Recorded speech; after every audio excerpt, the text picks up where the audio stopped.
하나님 말씀은 디모데후서 4장 21절입니다. 신약성경 347쪽에 있습니다. 등록해 드리겠습니다. 너는 겨울 전에 어서 오라. 우블로와 부데와 리노와 글라우디아와 모든 형제가 다 내게 문안하느니라. 아멘. 헌신 찬양 있으신 후에 김민수 목사님 나오셔서 너는 겨울 전에 어서 오라라는 제목으로 말씀 전해주시겠습니다. 기도하겠습니다. 말씀하신 하나님, 이 시간 하나님의 그 은혜의 말씀을 선포케 하심을 진심으로 감사드립니다. 하나님의 뜻과 마음을 깨닫는 시간 되길 원합니다. 내 뜻이 아닌 하나님의 말씀으로 정말 하나님께서 원하시고 기뻐하시는 모습으로 변화될 수 있는 이 시간 될 수 있도록 하나님 인도하여 주시옵소서. 감사드리며 예수님의 이름으로 기도드립니다. 아멘. 오늘 본문 참 짧습니다. 너는 겨울 전에 어서 오라. 어떤 상황인가요? 이 편지를 보낼 그 바울의 당시의 상황은 로마 감옥에 수감되어 있는 상황이고요. 역사적 기록으로는 이 편지 이후 약 1년 뒤에 네로 황제에 의해 순교했다라고 전해집니다. 어쩌면 인생의 마지막 순간이 찾아왔음을 직감하고 자신이 정말 사랑하고 아꼈던 디모데를 다시 만나고자 했습니다. 그런데 디모데는 그 당시 에베소 교회를 이끌어가는 지도자였죠. 이제 막 자라기 시작한 교회였는데도 바울은 본장 12절에서 밝히듯이 두기고라는 인물을 에베소로 보내면서까지 이 디모데를 만나고자 했습니다. 사실 이 본문은 바울의 지극히 개인적인 부탁입니다. 이 말씀에선 우리가 어떠한 보편적 규범이나 그리스도인으로서 무언가 지켜야 할 교훈이 우리가 담겨 있는 것 같진 않습니다. 그런데 누군가에게, 어떤 한 사람에게 있어서 이 말씀이 그 사람의 삶과 또 우리의 역사를 움직이는 원동력이 되었다라는 것입니다. 저는 이 시간 여러분들에게 디트리히 본회퍼 목사라는 인물을 소개해 드립니다. 독일에서 태어난 인물이고요. 독일 교회에서 활동했던 목사입니다. 뛰어난 천재라고 불렸던 신학자이기도 했습니다.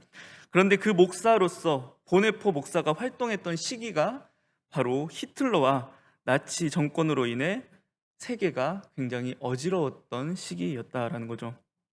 당시 나치 정권은 이 교회가 국가에 봉사해야 한다라는 주장을 펼칩니다. 독일 교회 물론 처음에는 거부했겠죠. 그런데 탄압과 회유에 무너지기 시작합니다. 모든 것을 지원하겠다라는 이 나치 정권에 이들은 협력하기 시작했고요. 이후에 시간이 지나 독일 교회의 모습은 히틀러를 우상화하며 메시아로 고백하며 히틀러를 우상화합니다. 나치 정권의 모든 협력을 다하게 되고요. 나치 정권이 유대인들을 탄압하는 데 있어서 어떠한 신학적 동기를 제공하기도 합니다. 거의 모든 독일 교회가 히틀러 아래에 무릎을 꿇었다 해도 과언이 아니었습니다. 그런데 그 독일 교회 가운데서도 신앙을 굽히지 않는 이들이 있었습니다. 그 중심에 제가 소개해드린 이 보네퍼 목사가 있었고요. 그는 고백교회라는 교회를 세워서 독일의 기독교 신앙 회복을 위해 신학교를 운영하고 젊은이들에게 신학을 가르치기 시작합니다. 그럼에도 불구하고 독일의 상황은 계속해서 악화됩니다.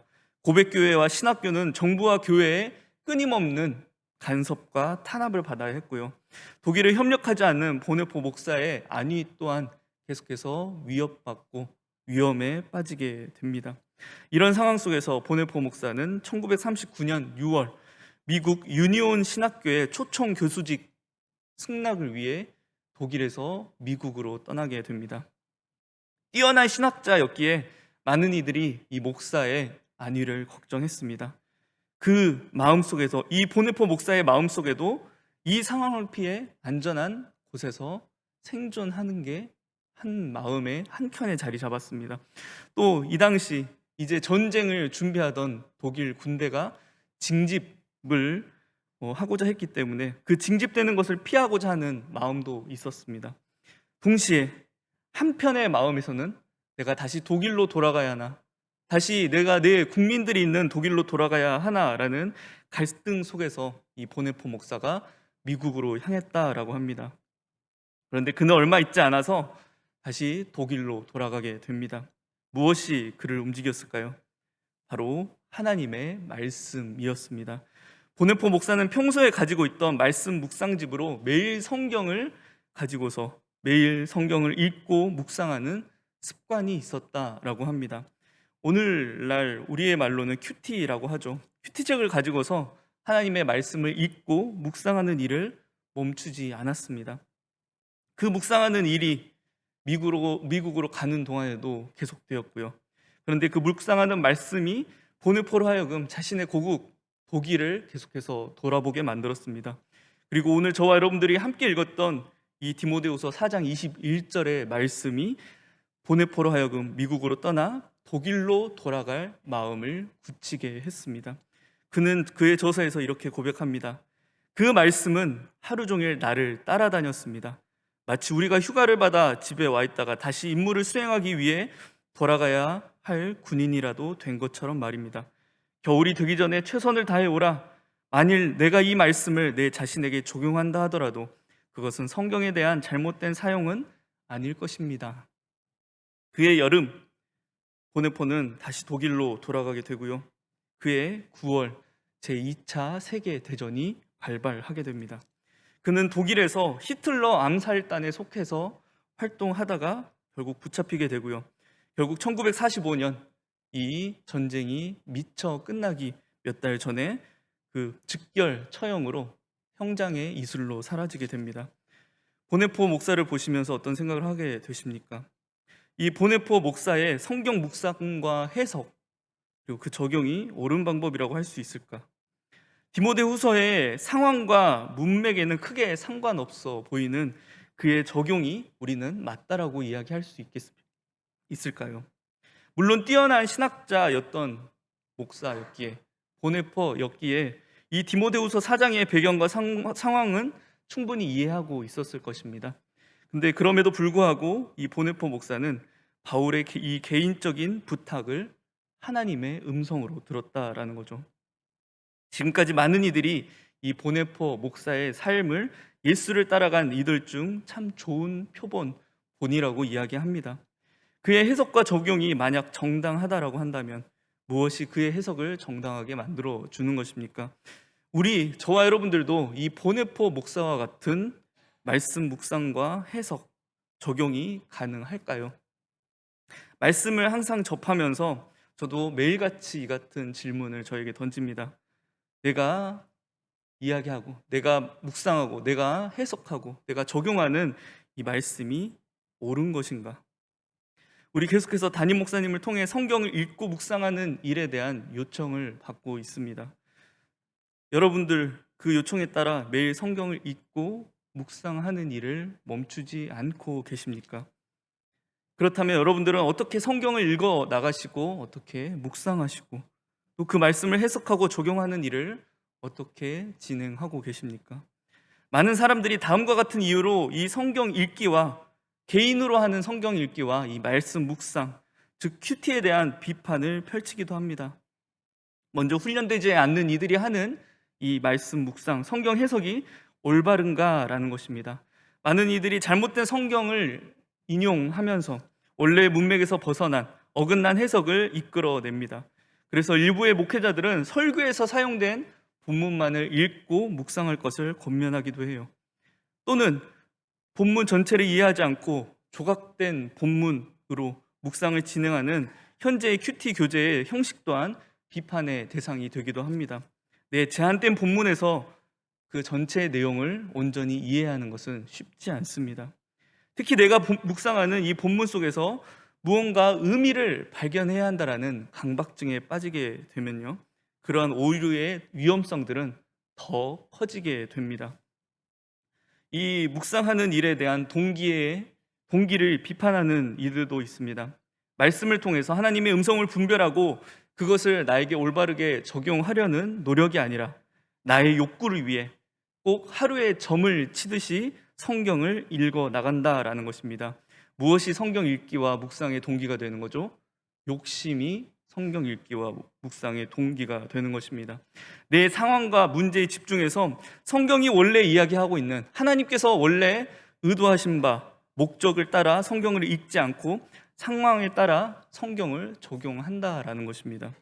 또는 이 성경 읽기와 말씀 묵상의 실행 여부로 신앙 성숙을 판단하려는 자세도 비판받게 됩니다. 이러한 위험성은 단순히 나만의 문제로 끝나는 게 아니라요, 내 곁에 함께한 이들, 내 곁에 함께한 성도들을 향한 공격의 이유가 되기도 합니다. 이 앞에서 비판하는 부분들은 모두 자기 중심적이라는 특징을 가지고 있습니다. 이 자기 중심성은 성경이 말하는 죄의 특징이고 핵심입니다. 그리고 이들이 특히 집중해서 보는 것은 성경을 어떻게 해석하는가라는 부분이죠. 그런데 우리 앞서 우리 담임 목사님께서도 말씀해 주셨듯이 이 말씀은, 하나님의 말씀은 연구하는 게 아니라, 지적으로 받아들이는 게 아니라 지적인 동의로 받아들이는 게 아니라는 것입니다. 우리는 말씀 묵상을 단순히 해석 활동으로만 이해해서는 안 됩니다. 이 안에서 무언가 의미를 끄집어내야 한다라는 우리는 강박증을 받고 있는 거죠. 우리는 이 말씀 읽기와 묵상을 관계적 측면에서 접근해야 합니다. 바로 말씀 읽기와 묵상을 하나님과 성도가 하게 되는 대화라는 것입니다. 특별히 성경이라는 언어를 통해 우리는 하나님과 대화하게 됩니다. 우리가 국어라는 언어를 가지고서 서로 대화하듯이 하나님과 성도는 성경이라는 언어로 대화하게 되는 것입니다. 그렇기에 매일의 성경 읽기에서 반드시 무언가 내가 끄집어내야겠다, 내가 무언가 얻어내야만 한다라는 그 강박에 여러분들 빠지지 않기를 바랍니다.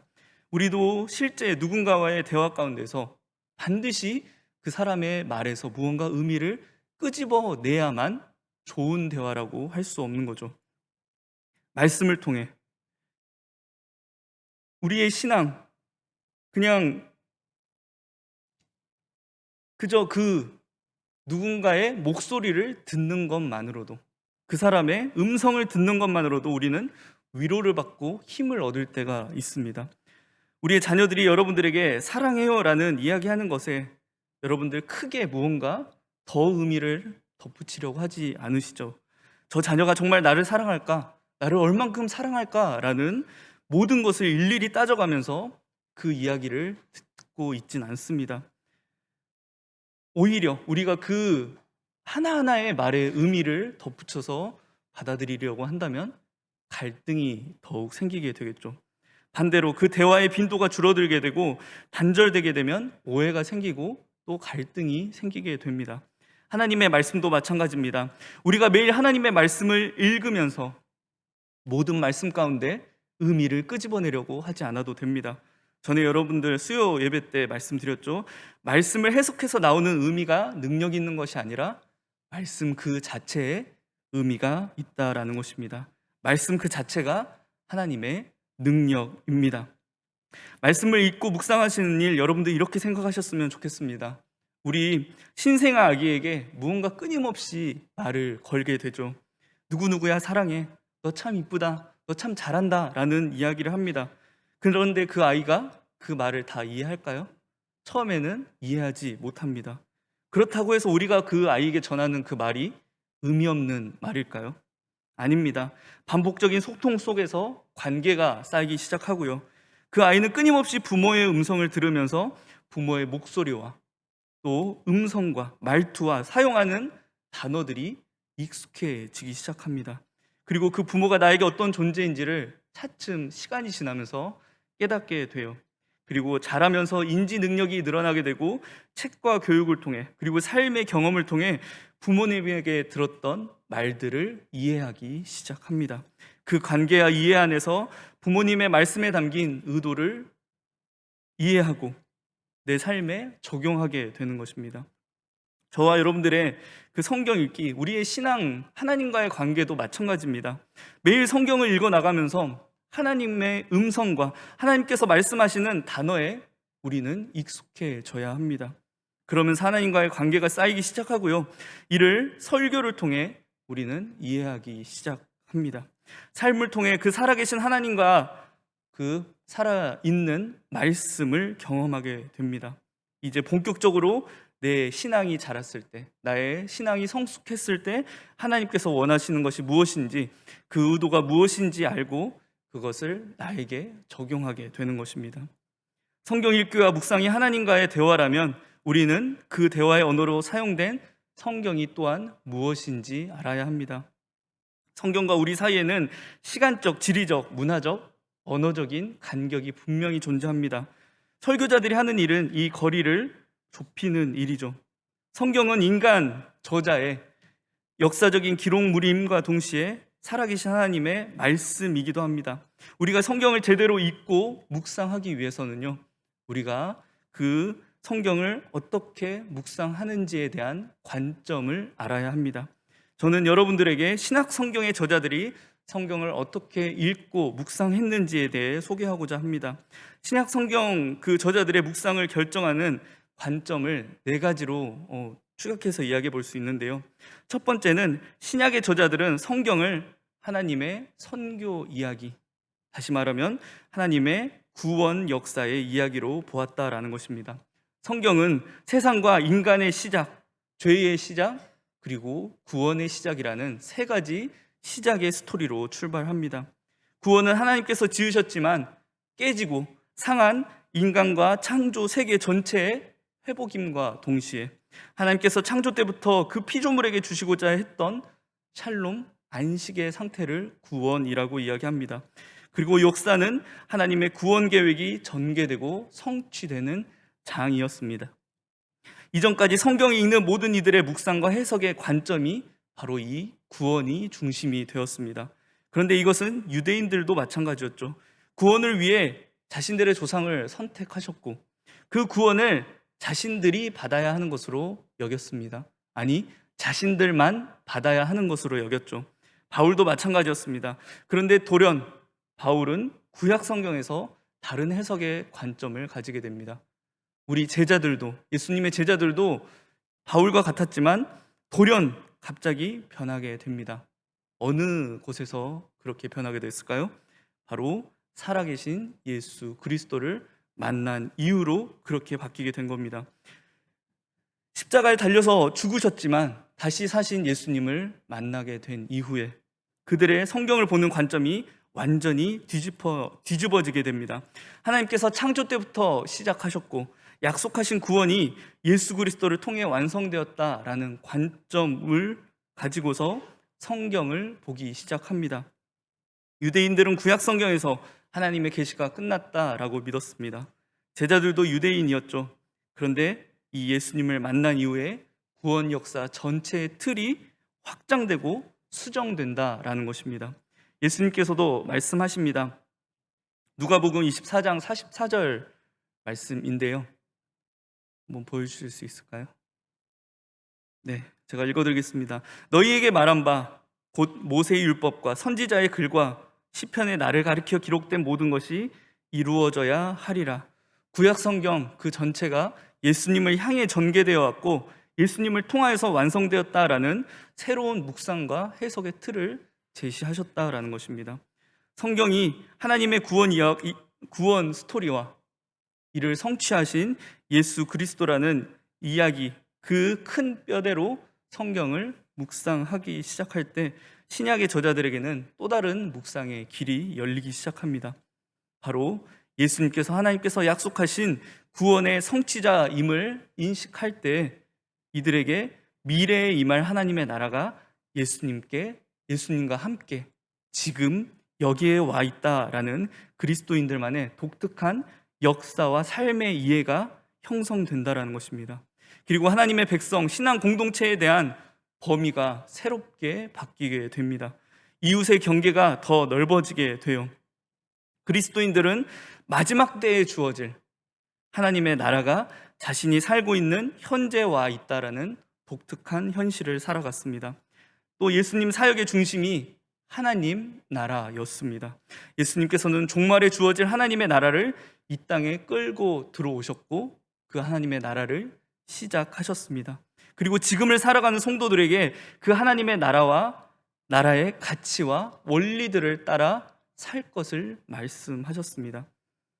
그렇게 구약 성경과 신약 성경에 쓰인 하나님의 백성들을 향한 그 메시지가 현재 우리에게도 공유될 수 있는 그 이유는 그 메시지들이, 그 윤리적 삶의 요청들이 곧 이루어질 하나님 나라의 메시지이고 윤리이기 때문입니다. 세상의 많은 가치들이 이 제자들의 삶 가운데 주어졌습니다. 그 삶을 따라야, 그 세상의 가치들을 따라야 잘 살게 된다라는 것 제자들 알고 있었습니다.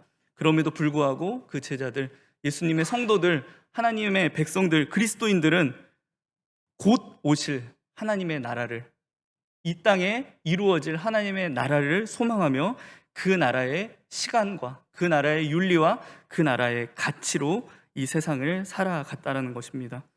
우리는 미래에 임하게 될 그 하나님의 나라와 가치, 그 원리를 이 땅에 미리 끌어와서 구약과 신약에서 배워 살고 있는 사람들입니다.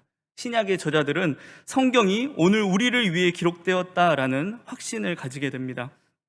고린도전서 10장 9절에서 11절 말씀인데요. 이 신약의 저자들의 이 성경을 보는 그 관점입니다. 제가 읽어드리겠습니다. 그들 가운데 어떤 사람들이 주를 시험하다가 뱀에게 멸망하였나니 우리는 그들과 같이 시험하지 말자. 그들 가운데 어떤 사람들이 원망하다가 멸망시키는 자에게 멸망하였나니 너희는 그들과 같이 원망하지 말라.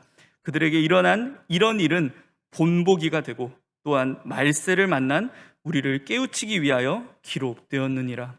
여기서 바울이 이야기하는 우리는 그리스도의 죽으심과 부활, 성령의 오심을 통해 형성된 교회의 공동체라는 것입니다. 특히 바울은 말세를 만난이라는 이 표현을 통하여서 마지막 때를 살고 있는 신앙 공동체의 독특한 삶의 모습을 이야기합니다. 그리고 성경은 마지막으로 신앙 공동체를 위한 책이기도 합니다. 구약 성경 각 권의 역사적 배경에는요, 저자가 목회자로서 대답해야 할 공동체적 삶의 문제들이 있었습니다. 모세오경은 출애굽한 이스라엘 백성들에게 그들의 정체성과 소명, 윤리적 삶을 확립시키는 목적이 있었고요. 역사서는 그러한 정체성과 윤리가 붕괴된 상황에서 기록된 책입니다. 시편과 선지서에서는 그런 공동체의 위기가 더욱 현실적으로 드러납니다. 구약 성경의 대부분의 책들은 이스라엘 민족, 하나님의 백성이라고 하는 신앙 공동체, 그 신앙 공동체의 위기가 낳은 산물이기도 합니다. 우리는 이 신앙 공동체를 빠져나가 홀로 신앙생활 할 수 없는 이유를 여기에서 찾을 수 있습니다. 왜냐하면 성경이 공동체를 가리키고 있는 책이기 때문입니다. 우리는 나 자신의 개인의 변화를 항상 이야기하죠. 그런데 신약의 저자들이 항상 이야기하는 이 개인은 공동체 안에 속한 개인의 변화입니다. 그 개인의 변화를 통해 진가를 발휘하게 되는 책이 바로 성경이라는 것입니다. 바울은 이런 부분들을 염두에서 복음을 전하고 교회가 가진 정체성과 그 교회가 지닌 문제점들을 이야기하게 되고요.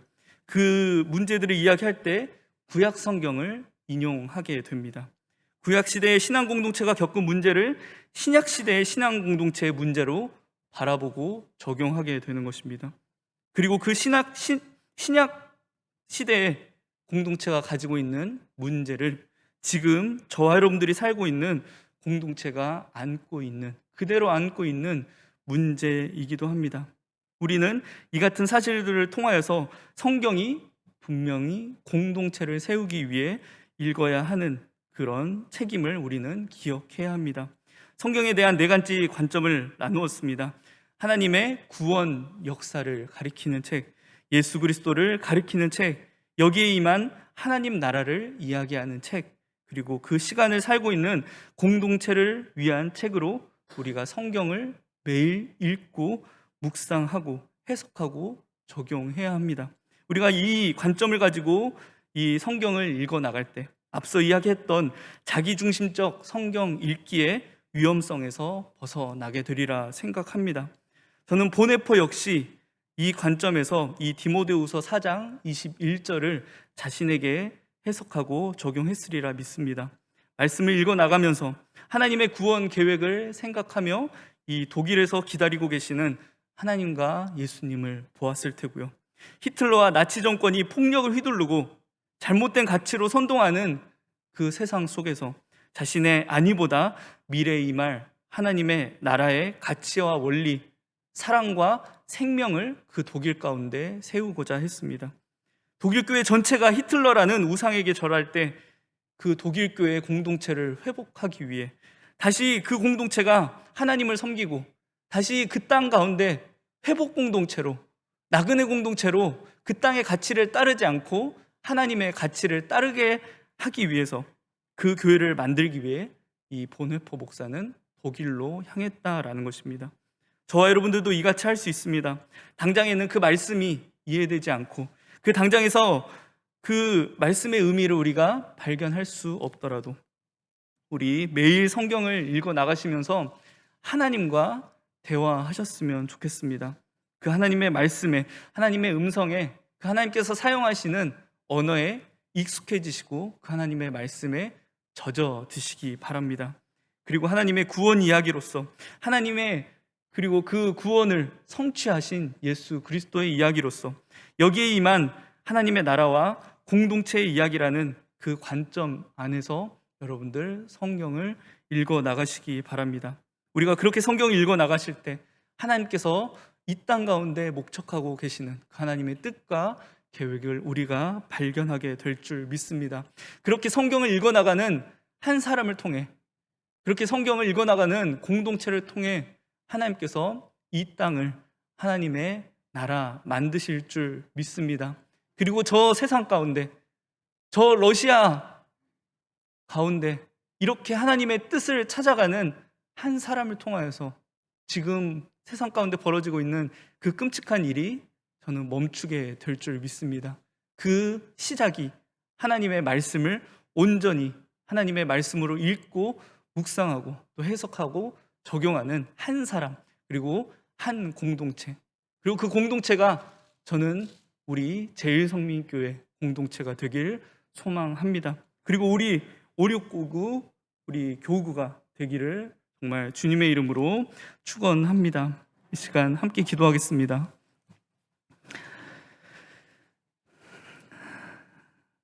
제가 기도하겠습니다. 하나님, 하나님의 말씀 읽는 일 우리 참 게을렀습니다. 하나님의 말씀을 매일 읽고 그 하나님의 음성을 매일 듣는 일에 우리 참 나태했습니다. 하나님 용서하여 주시옵소서. 우리 참 나태했던 이 마음을 이 시간 다시 말씀을 통하여서 또 한 그리스도인의 삶을 통하여서 우리의 마음을 다시 붙잡고자 합니다. 이제 우리가 정말 하나님의 말씀을 우리의 유일한 능력으로 믿고 우리의 유일한 가치로 믿고 그 말씀을 읽고 묵상하는 일, 정말 하나님과 대화하는 일에 게으르지 않기를 소망합니다. 우리의 삶을 비추시는 그 빛 대신 하나님의 말씀을 의지하여 우리가 매일 살아가기를 소망합니다. 그 말씀이 우리를 지키심으로 정말 우리가 이 세상 속에서 정말 많은 가치가 주어지고 많은 가치에 따라 살라고 이야기하는 그 세상 속에서 온전히 하나님의 말씀을 들고 하나님의 말씀을 강하게 붙잡고 이 세상 속에서 하나님의 나라 건설에 갈 수 있도록 하나님 붙잡아 주시옵소서. 감사드리며 예수님의 이름으로 기도드립니다. 아멘.